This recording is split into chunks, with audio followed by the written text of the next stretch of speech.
할렐루야, 사랑하는 성도 여러분, 오늘도 하나님의 말씀과 그 은혜 아래 감사와 기쁨의 삶 되시길 주님의 이름으로 축원합니다. 오늘 우리가 함께 나눌 말씀은 열왕기하 9장 1절에서 13절의 말씀입니다. 20세기 최대 기독교 저자인 토저 박사는 이러한 이야기를 했습니다. 성도의 경건 훈련에서 가장 중요한 것은 침묵 훈련이다. 자기 생각과 뜻과 방식대로 침묵도 없이 너무 말을 많이 하면 하나님의 세미한 음성을 들을 수가 없다라는 것입니다. 그러므로 말하고 싶을 때 한 번 더 참고 기도하고 기다리면서 하나님의 생각을 들어보십시오. 그러면 나중에 참 그때 참기를 잘했구나 라고 할 때가 반드시 올 것입니다 라고 우리 토저께서는 말씀해 주셨습니다. 그러면서 이런 중요한 말을 한마디 더 합니다. 하나님이 능력이 없어서가 아니라 하나님의 때가 되지 않았기 때문이니 그럴 때일수록 조급해하지 말고 더욱 넉넉한 마음으로 믿음으로 기다리며 기도할 때 문제의 해결은 반드시 이루어진다. 여러분은 이 이야기를 듣고 어떠한 마음이 드십니까? 오늘 본문의 말씀에 나오는 주인공 예후라는 분에 대한 모습입니다. 어느 날 북이스라엘 9대왕 요람이 아람과의 전쟁에서 부상당해서 이스라엘로 후퇴해 치료를 받고 있을 때 엘리사 선지자는 제자 한 명을 불러서 길르앗 라못을 지키고 있는 예후에게 가 왕으로 기름을 붓고 즉시 그곳에서 도망치라 라고 1절에서 3절을 통해 말씀하고 있는 것을 보게 됩니다.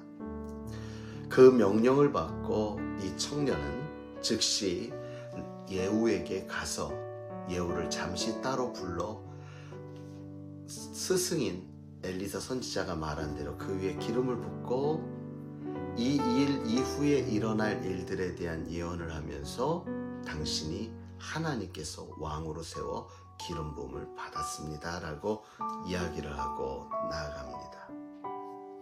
이때 주위에 있던 다른 장군들이 예후에게 다가와서 묻습니다. 평안하십니까? 이 말은 뭐냐면 무슨 일 있으십니까? 이 말로 질문을 한 거예요. 그때 예후가 그렇게 이야기합니다. 다 알지 않냐? 다 알지 않냐?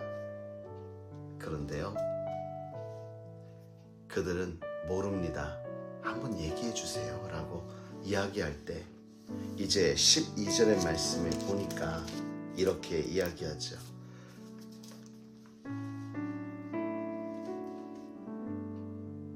무리가 이르되 당치 아니하는 말이라 청하건대 그대는 우리에게 이르라 하니 대답하되 그가 이리 내게로 말하여 이르기를 여호와의 말씀이 내게 기름을 부어 이스라엘 왕으로 삼는다 하셨다 하더라 하는지라. 예후가 이렇게 하나님께서 자기를 기름 부어 왕으로 세우시겠다라고 얘기했다라고 이야기하자마자 그 사람들은 급하게 자신들의 옷을 가져다가 돌 위에 그리고 예후의 발밑에 깔고 예후는 우리의 왕입니다 라고 고백하는 모습을 우리는 13절을 통해 볼 수가 있습니다. 여러분 한번 생각해 보십시오. 같이 있었던 장군들입니다.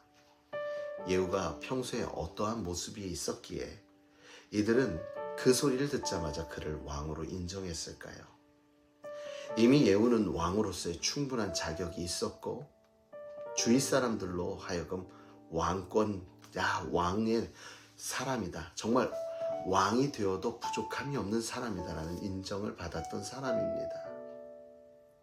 왕은 다쳐 쓰러졌고 예후가 마음만 먹으면 왕이 될 수 있는 그때에도 예후는 오늘 여전히 자기의 자리를 지켜 서서 왕을 지켰다는 거지요. 함께했던 사람들은 평소에 예후를 왕으로 추대하고 싶었으나 그래도 그들조차도 가만히 있었던 것입니다. 이것을 무엇라 하냐면 때를 기다린 것이지요.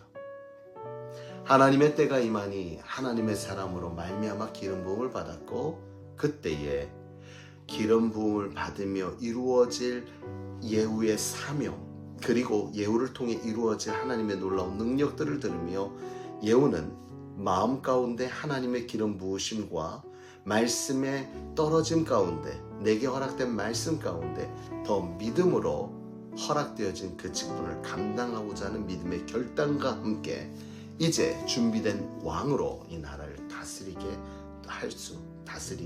시작할 수 있었던 것입니다. 사랑하는 성도 여러분, 이스라엘 백성들이 출애굽을 해서 40년 동안 광야를 헤매인 것은 다른 것이 아니었습니다.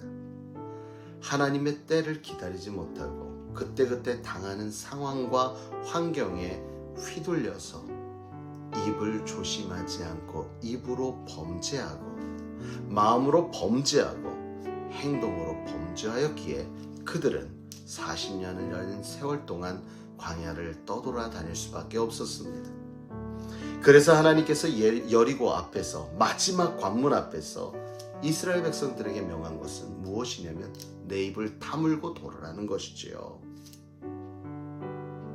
그 성을 돌다가 예전 버릇 그대로 나와서 다시 말하기 시작한다면 그들은 스스로 먼저 시험이 될 것입니다. 그 입에 나오는 말 때문에. 그런데 그들은 그 시험을 잘 이겨냈습니다. 기다렸습니다. 그리고 하나님의 때를 기다렸더니 하나님께서 성을 무너뜨려 주셨습니다. 그리고 그 성을 무너뜨릴 때 그들은 순종하여 함성을 외쳐서 그 놀라운 역사의 주인공이 될 수 있었던 것이죠. 오늘도 하나님의 때가 내게 어떻게 임할지 알 수 없습니다. 이미 내가 하나님의 때가 임했을 수도 있고 하나님의 때가 나에게 임하여 올 수도 있습니다. 사랑하는 성도 여러분, 그러나 중요한 것은요, 우리의 살아 숨쉬는 그 순간순간이 다 하나님의 시간 안에 있다라는 생각을, 그 사실을 기억하고 오늘도 나는 하나님 앞에 먼저 말이 앞서는 사람이 아니고 행동이 앞서는 사람이 아니고 하나님의 뜻을 기다리며 그 뜻대로 순종하여 놀라운 하나님의 일들을 이루어 나갈 수 있는 저와 여러분이 되어주시길 간절히 주님의 이름으로 축원합니다.